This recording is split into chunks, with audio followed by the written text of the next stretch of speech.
আসসালামু আলাইকুম। Voice of Islam চ্যানেলের নতুন একটি ভিডিওতে আপনাদের স্বাগতম। আজকে আমি একজনের দোয়া কবুলের গল্প শেয়ার করতে চলেছি।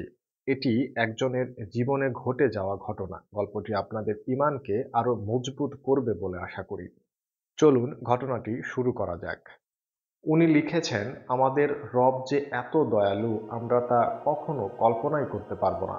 দীর্ঘ ১.৫ বছর যাবৎ আমি শুধু আল্লাহ রাব্বুল আলামিনের কাছে চেয়েই গেছি। যখনই নামাজে দাঁড়াতাম এমনিতেই চোখে পানি চলে আসতো। দোয়া কবুলের সময়গুলোকে কাজে লাগিয়ে কত যে আল্লাহর কাছে চেয়েছি।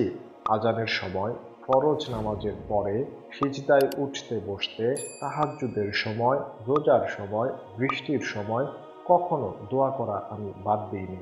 বৃষ্টি শুরু হলে দৌড়ে ছাদে গিয়ে আকাশের দিকে তাকিয়ে কত চোখের পানি ফেলেছি। শুক্রবার আসরের পরেও দোয়া করতাম। এত দোয়া করার পরেও কেন জানি আমার দোয়া কোনোভাবেই কবুল হচ্ছিল না।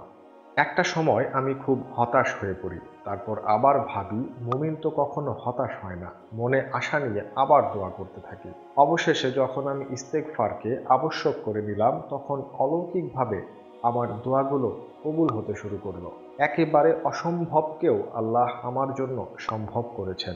একে একে আমার সবগুলো দোয়া কবুল হতে লাগলো। আলহামদুলিল্লাহ।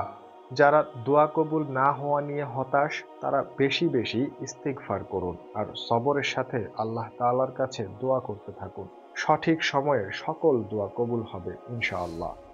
এরকম আরো দোয়া কবুলের গল্প ও ইসলামিক টপিকের ভিডিও পেতে আমার চ্যানেলটি সাবস্ক্রাইব করে পাশে থাকা বেল আইকনটি প্রেস করতে ভুলবেন না। আর আপনি যদি অলরেডি আমার চ্যানেলটি সাবস্ক্রাইব করে থাকেন তাহলে অসংখ্য ধন্যবাদ। আল্লাহ আপনাকে উত্তম প্রতিদান দান করুন।